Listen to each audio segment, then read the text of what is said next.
ರಾಜ್ಯದಲ್ಲಿ ಮುಂಗಾರು ಚುರುಕನ್ನ ಪಡ್ಕೊಂಡಿದೆ. ಚಿಕ್ಕಬಳ್ಳಾಪುರದಲ್ಲಿ ರಾತ್ರಿ ಸುರಿದಂತ ಧಾರಾಕಾರ ಮಳೆಗೆ ಮನೆಗಳು ಜಲಾವೃತವಾಗಿವೆ.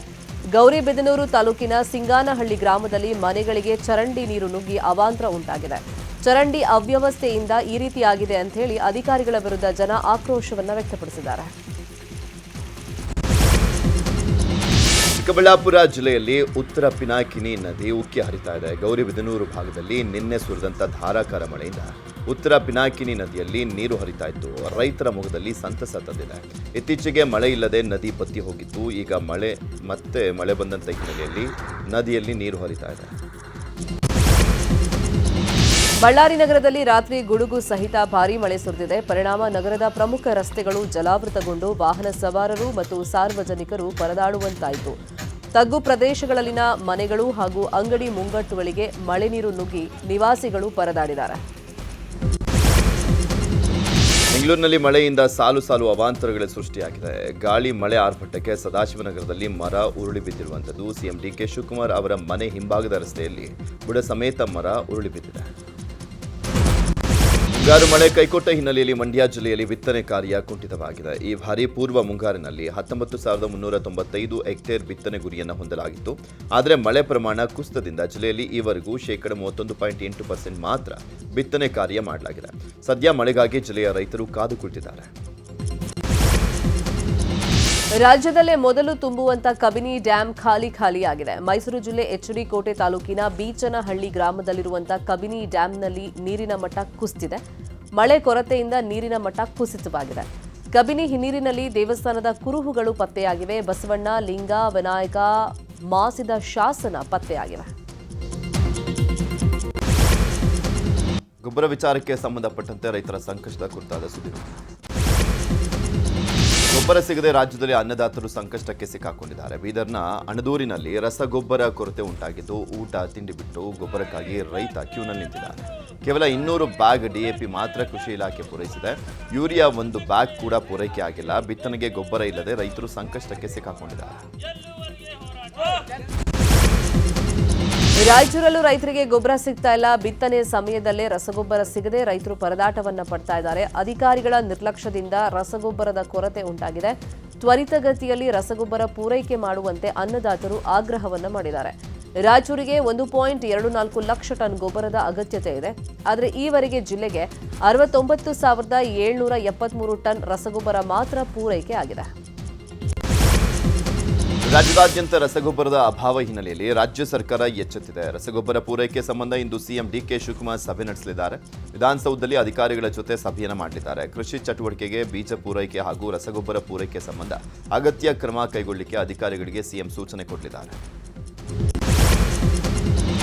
ರಸಗೊಬ್ಬರ ವಿತರಣೆ ಮಾಡೋಕೆ ಆಗದಷ್ಟು ನಿಷ್ಕ್ರಿಯತೆಯನ್ನ ಕಾಂಗ್ರೆಸ್ ಸರ್ಕಾರ ಪ್ರದರ್ಶನ ಮಾಡ್ತಾ ಇದೆ ಅಂತ ಬಿಜೆಪಿ ರಾಜ್ಯಾಧ್ಯಕ್ಷ ಬಿವೈ ವಿಜಯೇಂದ್ರ ಕಿಡಿಕಾರಿದ್ದಾರೆ. ಎಕ್ಸ್ನಲ್ಲಿ ಪೋಸ್ಟ್ ಮಾಡಿರುವಂತಹ ವಿಜಯೇಂದ್ರ, ಮುಂಗಾರು ಹಂಗಾಮು ಆರಂಭವಾಗಿ ಕೃಷಿ ಚಟುವಟಿಕೆಗಳಿಗೆ ಸಜ್ಜಾಗ್ತಿರುವಂತಹ ರಾಜ್ಯದ ಅನ್ನದಾತನಿಗೆ ಸಕಾಲದಲ್ಲಿ ರಸಗೊಬ್ಬರ ವಿತರಣೆ ಮಾಡೋಕ್ಕಾಗದಷ್ಟು ನಿಷ್ಕ್ರಿಯತೆಯನ್ನ ಈ ರೈತ ವಿರೋಧಿ ಸರ್ಕಾರ ಪ್ರದರ್ಶನ ಮಾಡ್ತಾ ಇದೆ. ಎಕರೆಗೆ ಕೇವಲ 1 ಚೀಲ ಗೊಬ್ಬರ ನೀಡುತ್ತಾ ಇರೋದು ಅನ್ನದಾತನಿಗೆ ಈ ಸರ್ಕಾರ ಮಾಡ್ತಿರುವಂತ ಘೋರ ಅಪಮಾನವಾಗಿದೆ ಅಂತ ಗುಡುಗಿದ್ದಾರೆ. ರಾಜ್ಯದ ಸುದ್ದಿ. ಬೆಂಗಳೂರಿನಲ್ಲಿ ಶಾಲಾ ಬಸ್ ಹರಿದು ಮಹಿಳೆ ಸಾವನ್ನಪ್ಪಿದ್ದಾರೆ. ವೈಟ್ ಫೀಲ್ಡ್ ಬಳಿಯ ಸಿದ್ದಾಪುರದಲ್ಲಿ ಈ ಘಟನೆ ನಡೆದಿದೆ. ಸ್ಕೂಟರ್ನಲ್ಲಿ ಮಗಳನ್ನ ಕಾಲೇಜಿಗೆ ಕರೆದೊಯ್ಯುವಾಗ ಸ್ಕೂಟರ್ ಸ್ಕಿಡ್ ಆಗಿ ತಾಯಿ ಮಗಳು ಕೆಳಗೆ ಬಿದ್ದಿದ್ರು. ಈ ವೇಳೆ ವೇಗವಾಗಿ ಬಂದಂತ ಶಾಲಾ ಬಸ್ ಹರಿದಿದೆ. ತೀವ್ರ ಗಾಯಗೊಂಡಿದ್ದಂಥ ತಾಯಿ ಕಾಂತ ಸಾವನ್ನಪ್ಪಿದ್ದು, ಮಗಳು ನೇಹ ಗಾಯಗೊಂಡಿದ್ದು ಖಾಸಗಿ ಆಸ್ಪತ್ರೆಗೆ ದಾಖಲು ಮಾಡಲಾಗಿದೆ.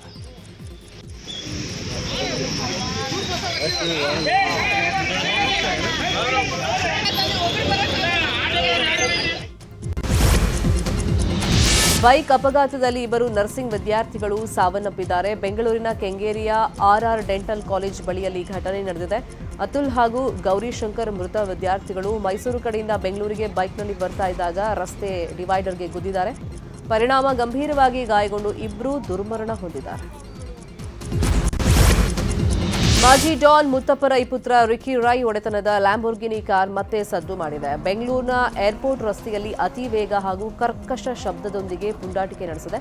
ಈ ಘಟನೆಯ ವಿಡಿಯೋ ವೈರಲ್ ಆಗಿದೆ. ಹಿಂದೆ ಕಬ್ಬನ್ ಪಾರ್ಕ್ ಬಳಿಯಲ್ಲಿ ರೇಸಿಂಗ್ ನಡೆಸಿದ್ದ ಇದೇ ಕಾರ್ನ ವಿರುದ್ಧ ಪೊಲೀಸರು ಇದೀಗ ಮತ್ತೊಮ್ಮೆ ತನಿಖೆಯನ್ನ ಆರಂಭ ಮಾಡಿದ್ದಾರೆ.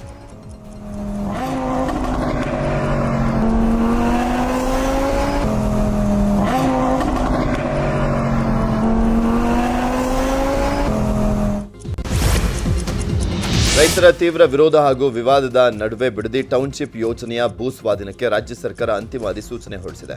ಭೂಸ್ವಾಧೀನ ವಿರೋಧಿಸಿ ಮುಂದಿನ ಹೋರಾಟದ ಬಗ್ಗೆ ಇಂದು ರೈತರು ಸುದ್ದಿಗೋಷ್ಠಿಯನ್ನು ಮಾಡಿದ್ದಾರೆ.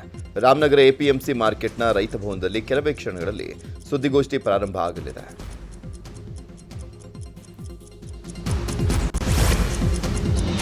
ಬೀದರ್ನ ಬಸವ ಕಲ್ಯಾಣದಲ್ಲಿ ನಡೆಯಬೇಕಾಗಿದ್ದ ಬಸವಾದಿ ಶಿವಶರಣರ ಹಿಂದೂ ಸಮಾವೇಶಕ್ಕೆ ತಾಲೂಕು ಆಡಳಿತ ಅನುಮತಿಯನ್ನ ನಿರಾಕರಿಸಿದೆ. ಬಸವ ಕಲ್ಯಾಣದಲ್ಲಿ ಜೂನ್ 28ರಂದು ಕಾರ್ಯಕ್ರಮ ನಡೆಯಬೇಕಾಗಿತ್ತು. ಗಲಭೆಯಾಗುವ ಸಂಭವ ಇದೆ ಅಂತ ಪೊಲೀಸ್ ಇಲಾಖೆ ವರದಿ ನೀಡಿದ ಹಿನ್ನೆಲೆಯಲ್ಲಿ ಅನುಮತಿಯನ್ನು ನೀಡುವುದಕ್ಕೆ ತಹಶೀಲ್ದಾರ್ ನಿರಾಕರಿಸಿದ್ದಾರೆ. ರಾಜ್ಯಪಾಲರಾದ ತಾವರ್ಚಂದ್ ಗೆಹ್ಲೋಟ್ ಇವತ್ತು ದಾವಣಗೆರೆ ಜಿಲ್ಲೆಯ ದೊಡ್ಡಬಾತಿ ತಪೋವನಕ್ಕೆ ಆಗಮಿಸಲಿದ್ದಾರೆ. ಇವತ್ತು ಬೆಳಗ್ಗೆ 11:15 ಆಯುರ್ವೇದಿಕ್ ಮೆಡಿಕಲ್ ಕಾಲೇಜಿನ ಘಟಿಕೋತ್ಸವ ಕಾರ್ಯಕ್ರಮದಲ್ಲಿ ಪಾಲ್ಗೊಳ್ಳುತ್ತಾರೆ. ಈ ಕಾರ್ಯಕ್ರಮದಲ್ಲಿ ಪದವಿ ಪಡೆದಂತ ವಿದ್ಯಾರ್ಥಿಗಳಿಗೆ ಪ್ರಮಾಣ ಪತ್ರ ವಿತರಣೆ ಸೇರಿದಂತೆ ವಿವಿಧ ಶೈಕ್ಷಣಿಕ ಕಾರ್ಯಕ್ರಮಗಳು ನಡೆಯಲಿವೆ. ಮೆಡಿಕಲ್ ವಿದ್ಯಾರ್ಥಿಗಳಿಗೆ ಗುಡ್ ನ್ಯೂಸ್ ಸಿಕ್ಕಿದೆ. ಈ ವರ್ಷ ಶೈಕ್ಷಣಿಕ ವರ್ಷದಲ್ಲಿ ವೈದ್ಯಕೀಯ ದಂತವೈದ್ಯಕೀಯ ಕೋರ್ಸ್ಗಳ ಶುಲ್ಕವನ್ನು ಹೆಚ್ಚಳ ಮಾಡದಿರಲಿಕ್ಕೆ ರಾಜ್ಯ ಸರ್ಕಾರ ನಿರ್ಧಾರ ಮಾಡಿದೆ. ಖಾಸಗಿ ವೈದ್ಯಕೀಯ ಮತ್ತು ದಂತವೈದ್ಯಕೀಯ ಕಾಲೇಜುಗಳ ಆಡಳಿತ ಮಂಡಳಿಗಳ ಪ್ರತಿನಿಧಿಗಳ ಜೊತೆ ವೈದ್ಯಕೀಯ ಶಿಕ್ಷಣ ಸಚಿವ ಶರಣ್ ಪ್ರಕಾಶ್ ಪಾಟೀಲ್ ಸಭೆಯನ್ನ ಮಾಡಿ ಈ ನಿರ್ಧಾರವನ್ನು ತೆಗೆದುಕೊಂಡಿದ್ದಾರೆ. ಹಾವೇರಿಯ ಸರ್ಕಾರಿ ಶಾಲೆಗಳಲ್ಲಿ ಮೂಲಭೂತ ಸೌಕರ್ಯಗಳಿಲ್ಲದೆ ವಿದ್ಯಾರ್ಥಿಗಳು ಪರದಾಟವನ್ನು ಪಡ್ತಾ ಇದ್ದಾರೆ. ರಟ್ಟಿಹಳ್ಳಿ ತಾಲೂಕಿನ ಕಡೂರು ಸರ್ಕಾರಿ ಶಾಲೆಯಲ್ಲಿ ಮಧ್ಯಾಹ್ನ ಊಟದ ಬಳಿಕ ತಟ್ಟೆ ತೊಳೆಯೋಕ್ ನೀರಿಲ್ಲ, ಕುಡಿಯೋಕ್ ನೀರಿಲ್ಲ, ಕಾಂಪೌಂಡ್ ಇಲ್ಲದ ಶಾಲೆ ಒಳಗೆ ಬೀದಿ ನಾಯಿಗಳು ಬರ್ತಾ ಇವೆ, ಕ್ರೀಡಾಂಗಣ ಇಲ್ಲ, ಶಾಲೆಯ ಜಾಗ ಒತ್ತುವರಿ ಮಾಡಿ ಮನೆಗಳನ್ನು ನಿರ್ಮಿಸಲಾಗಿದೆ. ಈ ಬಗ್ಗೆ ಅಧಿಕಾರಿಗಳು ಗಮನ ಹರಿಸಬೇಕು ಅಂತ ಹೇಳಿ ವಿದ್ಯಾರ್ಥಿಗಳು ಹಾಗೆಯೇ ಪೋಷಕರು ಆಗ್ರಹವನ್ನ ಮಾಡಿದ್ದಾರೆ. ಕೇಂದ್ರ ವಿತ್ತ ಸಚಿವೆ ನಿರ್ಮಲಾ ಸೀತಾರಾಮನ್ ಉಡುಪಿ ಜಿಲ್ಲಾ ಪ್ರವಾಸದ ವೇಳೆ ಕಾಪು ಹೊಸ ಮಾರಿಗುಡಿ ದೇವಸ್ಥಾನಕ್ಕೆ ಭೇಟಿಯನ್ನು ಕೊಟ್ಟಿದ್ದರು. ದೇವಸ್ಥಾನದಲ್ಲಿ ವಿಶೇಷ ಪೂಜೆ ಸಲ್ಲಿಸಿ ದೇವಿಯ ಆಶೀರ್ವಾದವನ್ನು ಪಡೆದರು. ಬಳಿಕ ಸಚಿವೆ ನಿರ್ಮಲಾ ಸೀತಾರಾಮನ್ ಅವರು ದೇವಸ್ಥಾನದ ಆಡಳಿತ ಮಂಡಳಿಯ ಸದಸ್ಯರು ಹಾಗೂ ಬಿಜೆಪಿ ಮುಖಂಡರೊಂದಿಗೆ ಕೆಲ ಕಾಲ ಮಾತುಕತೆಯನ್ನು ಮಾಡಿದರು.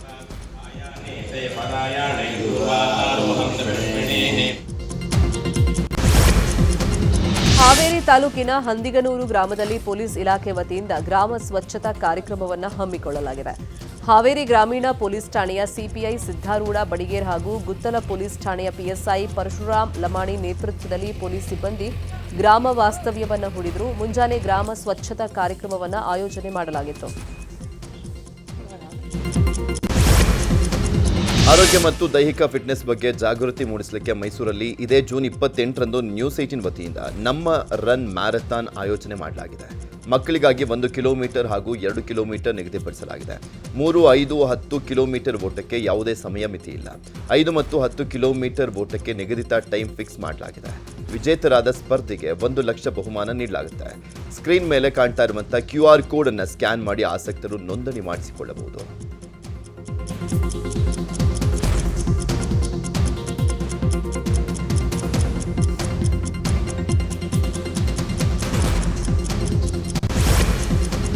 ಇದೀಗ ರಾಜಕೀಯದ ಪ್ರಮುಖ ಸುದ್ದಿ. ಸಿಎಂ ಡಿಕೆ ಶಿವಕುಮಾರ್ ಹಾಗೂ ಮಾಜಿ ಸಚಿವ ಕೆಎನ್ ರಾಜಣ್ಣ ಒಂದಾಗುವಂತ ಸಾಧ್ಯತೆ ಇದೆ. ರಾಜಣ್ಣ ಹಾಗೂ ಡಿಕೆಶಿ ನಡುವೆ ರಾಜೇಂದ್ರ ರಾಜಣ್ಣ ಸೇತುವೆ ಆಗಿದ್ದಾರೆ. ರಾಜೇಂದ್ರ ರಾಜಣ್ಣ ಮೂಲಕ ಡಿಕೆಶಿ ಹಾಗೂ ರಾಜಣ್ಣ ಸಂಧಾನ ಆಗಿದೆ ಎನ್ನಲಾಗ್ತಾ ಇದೆ. ನಿನ್ನೆ ದೆಹಲಿಯಲ್ಲಿ ಡಿಕೆ ಶಿವಕುಮಾರ್ ಭೇಟಿಯಾಗಿದ್ದ ಎಂಎಲ್ಸಿ ರಾಜೇಂದ್ರ ರಾಜಣ್ಣ ಸಿಎಂ ಡಿಕೆಶಿ ಜೊತೆಗೆ ಸಂಧಾನದ ಮಾತುಕತೆ ಆಡಿದ್ದಾರೆ ಅನ್ನೋ ಮಾಹಿತಿ ಇದೆ. ಸಚಿವ ಸಂಪುಟದಲ್ಲಿ ಕೋಲಾರ ಜಿಲ್ಲೆಗೆ ಸಚಿವ ಸ್ಥಾನ ನೀಡುವಂತೆ ದಿನೇ ದಿನೇ ಒತ್ತಡ ಹೆಚ್ಚಾಗ್ತದೆ. ಬಂಗಾರಪೇಟೆ ಶಾಸಕ ಎಸ್ಎನ್ ನಾರಾಯಣಸ್ವಾಮಿಗೆ ಸಚಿವ ಸ್ಥಾನ ನೀಡುವಂತೆ ಕಾಂಗ್ರೆಸ್ ಮುಖಂಡರ ಬೃಹತ್ ಪ್ರತಿಭಟನೆ ಆಯಿತು. 3 ಬಾರಿಗೆ ಶಾಸಕರಾಗಿ 2 ಬಾರಿ ನಿಗಮ ಮಂಡಳಿ ಅಧ್ಯಕ್ಷರಾಗಿ ಕೆಲಸ ಮಾಡಿರುವಂತಹ ಶಾಸಕ ನಾರಾಯಣಸ್ವಾಮಿಗೆ ಈ ಬಾರಿ ಸಂಪುಟದಲ್ಲಿ ಸ್ಥಾನ ನೀಡುವಂತೆ ಒತ್ತಾಯಿಸಿದ್ದಾರೆ.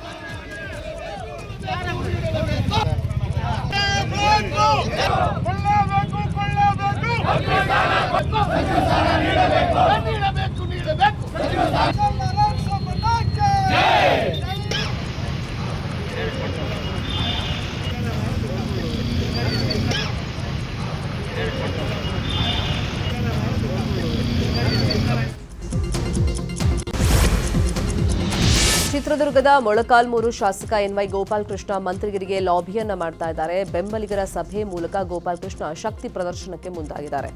ಈ ಕುರಿತು ಮಾತನಾಡಿರುವಂತಹ ಎನ್ವೈ ಗೋಪಾಲಕೃಷ್ಣ, ನಾನು 7 ಬಾರಿ ಶಾಸಕನಾಗಿ ಸೇವೆ ಸಲ್ಲಿಸಿದ್ದೀನಿ. ನನ್ನ ಕ್ಷೇತ್ರದ ಜನತೆ ತುಂಬಾ ನೋವಿನಲ್ಲಿದ್ದಾರೆ.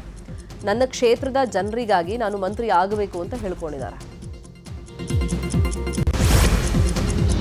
ಇದು ಹಿರಿಯ ಪೊಲೀಸ್ ಅಧಿಕಾರಿಗಳ ಜೊತೆ ಸಿಎಂ ಸಭೆಯನ್ನ ಮಾಡಲಿದ್ದಾರೆ. ವಿಧಾನಸೌಧದ ಸಮ್ಮೇಳನ ಸಭಾಂಗಣದಲ್ಲಿ ಸಭೆ ನಡೆಯಲಿದೆ. ಮುಖ್ಯಮಂತ್ರಿ ಡಿಕೆ ಶಿವಕುಮಾರ್ ಹಾಗೂ ಗೃಹ ಸಚಿವ ಪ್ರಿಯಾಂಕ್ ಖರ್ಗೆ ನೇತೃತ್ವದಲ್ಲಿ ಸಭೆ ನಡೆಯಲಿದೆ. ಈ ಸಭೆಯಲ್ಲಿ ಡಿಜಿಪಿ, ಎಡಿಜಿಪಿಗಳು, ಐಜಿಪಿಗಳು, ಡಿಐಜಿಗಳು ಭಾಗಿಯಾಗಲಿದ್ದಾರೆ.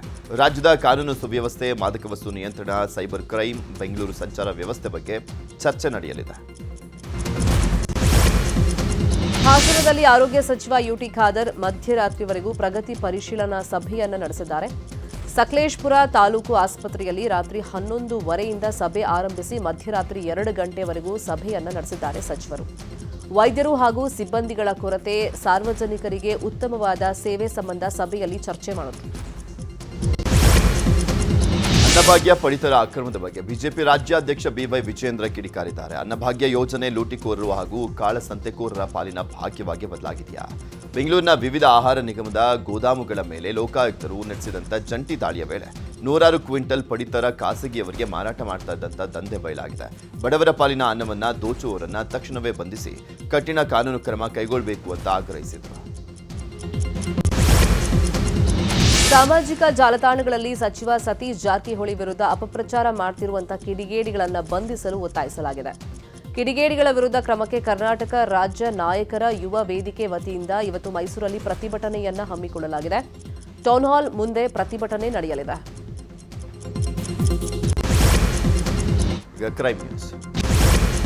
ಕಾಡುಗೋಡಿ ಠಾಣಾ ವ್ಯಾಪ್ತಿಯಲ್ಲಿ ಮಗು ವೆನ್ನೆಲಾ ಕೊಲೆ ಪ್ರಕರಣದ ತನಿಖೆ ಚುರುಕುಗೊಳಿಸಲಾಗಿದೆ. ಇಂದಿನಿಂದ ಬಾಣಸವಾಡಿ ಎಸಿಪಿ ಅನುಷಾ ನೇತೃತ್ವದಲ್ಲಿ ತನಿಖೆ ಮುಂದುವರಿಯಲಿದೆ.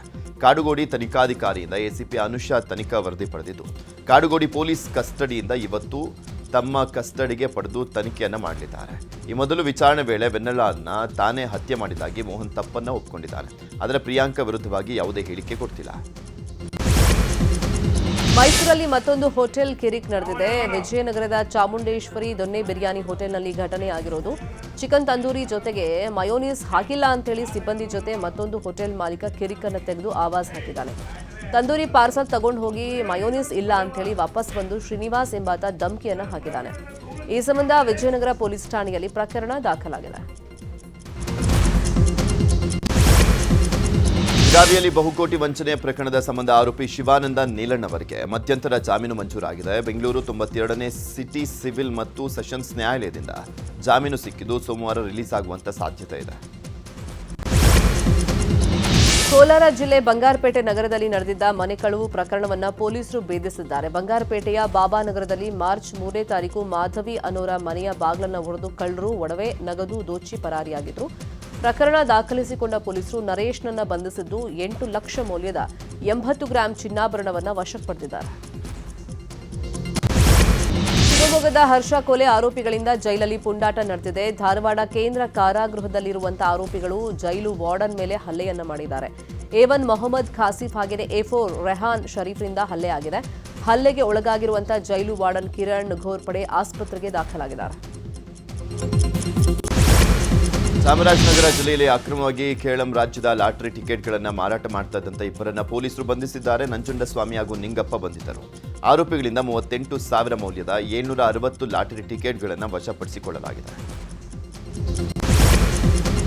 ಮಂಗಳೂರು ನಗರದ ಜೋಡುಕಟ್ಟೆ ಮರೋಳಿ ಬಳಿ ಅಕ್ರಮವಾಗಿ ಆನೆ ದಂತಗಳನ್ನು ಮಾರಾಟಕ್ಕೆ ಯತ್ನಿಸ್ತಾ ಇದ್ದ 3ರನ್ನ ಪೊಲೀಸರು ಬಂಧಿಸಿದ್ದಾರೆ. ಶಶಾಂಕ್ ಪದುಮೆಟ್ಟು, ಅಬ್ದುಲ್ ಖಾದರ್, ಪ್ರಭಾಚಂದ್ರ ಬಂಧಿತ ಆರೋಪಿಗಳು. ಇವರಿಂದ 2 ಕಾರ್ ಮತ್ತು 42 ಕೆಜಿ ತೂಕದ 2 ಆನೆ ದಂತಗಳನ್ನು ವಶಕ್ಕೆ ಪಡೆಯಲಾಗಿದೆ.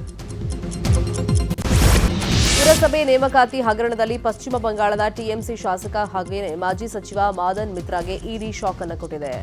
ಮದನ್ ಮಿತ್ರಾಗೆ ಸಂಬಂಧಪಟ್ಟಂಗೆ 7 ಸ್ಥಳಗಳಲ್ಲಿ ದಾಳಿ ನಡೆಸಿರುವಂತಹ ಜಾರಿ ನಿರ್ದೇಶನಾಲಯದ ಅಧಿಕಾರಿಗಳು ಶೋಧವನ್ನು ನಡೆಸುತ್ತಾ ಇದ್ದಾರೆ. ಇನ್ನು ಇವರು ಅಕ್ರಮ ನೇಮಕಾತಿಯಲ್ಲಿ ಭಾಗಿಯಾಗಿದ್ದಾರೆ ಅಂತ ಆರೋಪ ಕೇಳಿಬಂದಿತ್ತು. ಛತ್ತೀಸ್ಗಢದ ಬಲರಾಂಪುರ ಪೊಲೀಸರು ಭರ್ಜರಿ ಕಾರ್ಯಾಚರಣೆಯನ್ನ ಮಾಡಿದ್ದಾರೆ. ಬಸಂತಪುರದಲ್ಲಿ 10 ಕೋಟಿ ಮೌಲ್ಯದ 1941 ಕೆಜಿ ಗಾಂಜಾವನ್ನು ವಶಪಡಿಸಿಕೊಳ್ಳಲಾಗಿದೆ. ಈ ಸಂಬಂಧ ಲೋಕೇಶ್ ಶರ್ಮಾ ಎಂಬಾತನನ್ನ ಬಂಧಿಸಲಾಗಿದ್ದು ನ್ಯಾಯಾಂಗ ಬಂಧನಕ್ಕೆ ಹಾಜರುಪಡಿಸಲಾಗಿದೆ. ಬಿಹಾರದ ಗಾಂಧಿ ಮೈದಾನದ ಬಳಿಯಲ್ಲಿ ಮುಂಜಾನೆ ಕಟ್ಟಡವೊಂದರಲ್ಲಿ ಬೆಂಕಿ ಅವಘಡ ಸಂಭವಿಸಿದೆ. ಬಿಸ್ಕೋಮಾನ್ ಭವನದ 13ನೇ ಮಹಡಿಯಲ್ಲಿ ಶಾರ್ಟ್ ಸರ್ಕ್ಯೂಟ್ನಿಂದ ಬೆಂಕಿ ಕಾಣಿಸಿಕೊಂಡಿತ್ತು. ಕೂಡಲೇ ಸ್ಥಳಕ್ಕೆ ಆಗಮಿಸಿದ ಅಗ್ನಿಶಾಮಕ ಸಿಬ್ಬಂದಿ ಬೆಂಕಿಯನ್ನು ನಂದಿಸಿದ್ದಾರೆ. ಸತತ ಬ್ಯಾಲಿಸ್ಟಿಕ್ 3 ಕ್ಷಿಪಣಿಗಳ ಹಾರಾಟ ಪರೀಕ್ಷೆಗಳನ್ನು ಯಶಸ್ವಿಯಾಗಿ ನಡೆಸಲಾಗಿದೆ. ಈ ಮೂಲಕ ಭಾರತದ ರಕ್ಷಣಾ ಸಂಶೋಧನಾ ಸಂಸ್ಥೆ ಹೊಸ ಮೈಲಿಗಲ್ಲು ಸಾಧಿಸಿದೆ. ಬ್ಯಾಲಿಸ್ಟಿಕ್ ಕ್ಷಿಪಣಿ ರಕ್ಷಣಾ ಸಾಮರ್ಥ್ಯವನ್ನು ಯಶಸ್ವಿಯಾಗಿ ಪ್ರದರ್ಶಿಸಲಾಗಿತ್ತು. ವೈಮಾನಿಕ ಮತ್ತು ಸಮುದ್ರ ಬೆದರಿಕೆಗಳ ವಿರುದ್ಧ ಸಮಗ್ರ ರಕ್ಷಣಾತ್ಮಕ ಸಾಮರ್ಥ್ಯಕ್ಕೆ ಶಕ್ತಿ ತುಂಬಿದಂತಾಗಿದೆ. ಲೋಕದ ಸಾಹಸಿ ಉದ್ಯಮಿ ಎಲನ್ ಮಸ್ಕ್ ಜಾಗತಿಕ ಹಣಕಾಸು ಇತಿಹಾಸದಲ್ಲೇ ದೊಡ್ಡ ದಾಖಲೆಯನ್ನು ಬರೆದಿದ್ದಾರೆ. ತಮ್ಮ ಮಹತ್ವಾಕಾಂಕ್ಷೆಯ ಬಾಹ್ಯಾಕಾಶ ಸಂಸ್ಥೆಯಾದ ಸ್ಪೇಸ್ ಎಕ್ಸ್ನ ಬಂಪರ್ IPO ಯಶಸ್ಸಿನ ಬಲದೊಂದಿಗೆ ವಿಶ್ವದ ಮೊದಲ ಟ್ರಿಲಿಯನಿಯರ್ ಆಗಿದ್ದಾರೆ. ಫೋರ್ಬ್ಸ್ ವರದಿಗಳ ಪ್ರಕಾರ ಮಸ್ಕ್ ಅವರ ಒಟ್ಟು ಆಸ್ತಿ ಮೌಲ್ಯ ಈಗ ಬರೋಬ್ಬರಿ 91 ಲಕ್ಷ ಕೋಟಿ ದಾಟಿದೆ. ಇದೀಗ ಕ್ರೀಡಾಲೋಕದ ಪ್ರಮುಖ ಸುದ್ದಿ. ಭಾರತ ಅಫ್ಘಾನಿಸ್ತಾನ ನಡುವಿನ ಏಕದಿನ ಸರಣಿ ಇಂದಿನಿಂದ ಆರಂಭಗೊಳ್ಳಲಿದೆ. ಧರ್ಮಶಾಲಾದಲ್ಲಿ ಮೊದಲ ಪಂದ್ಯ ನಡೆಯಲಿದೆ. 2027ರ ಏಕದಿನ ವಿಶ್ವಕಪ್ಗೆ ಬಲಿಷ್ಠ ತಂಡವನ್ನ ಕಟ್ಟೋದಕ್ಕೆ ಭಾರತ ಈ ಸರಣಿಯನ್ನ ಬಳಸಿಕೊಳ್ಳಲಿದೆ. ವಿರಾಟ್ ಕೊಹ್ಲಿ ಸೇರಿದಂತೆ ಕೆಲ ಹಿರಿಯ ಆಟಗಾರರ ಅನುಪಸ್ಥಿತಿಯಲ್ಲಿ ಟೀಂ ಇಂಡಿಯಾ ಕಣಕ್ಕೆ ಇಳಿಯಲಿದೆ. ನ್ಯೂಜಿಲೆಂಡ್ ತಂಡದ ಸ್ಟಾರ್ ಆಟಗಾರ ಕೇನ್ ವಿಲಿಯಮ್ಸನ್ ಅಂತಾರಾಷ್ಟ್ರೀಯ ಕ್ರಿಕೆಟ್ಗೆ ನಿವೃತ್ತಿಯನ್ನು ಘೋಷಣೆ ಮಾಡಿದ್ದಾರೆ. ಕ್ರಿಕೆಟ್ನ ಎಲ್ಲಾ ಮಾದರಿಯ 378 ಪಂದ್ಯಗಳನ್ನು ಆಡಿರುವಂತಹ ವಿಲಿಯಮ್ಸನ್ ಇಂಗ್ಲೆಂಡ್ ವಿರುದ್ಧದ ಸರಣಿ ಮಧ್ಯನೇ ನಿವೃತ್ತಿ ನಿರ್ಧಾರಕ್ಕೆ ಬಂದಿದ್ದಾರೆ. ಇಂಗ್ಲೆಂಡ್ನ ಲಾರ್ಡ್ಸ್ ಮೈದಾನದಲ್ಲಿ ವಿಲಿಯಮ್ಸನ್ ಕೊನೆಯ ಪಂದ್ಯವನ್ನು ಆಡುವ ಮೂಲಕ ಅಂತಾರಾಷ್ಟ್ರೀಯ ಕ್ರಿಕೆಟ್ಗೆ ನಿವೃತ್ತಿಯನ್ನು ಘೋಷಿಸಿದ್ದಾರೆ.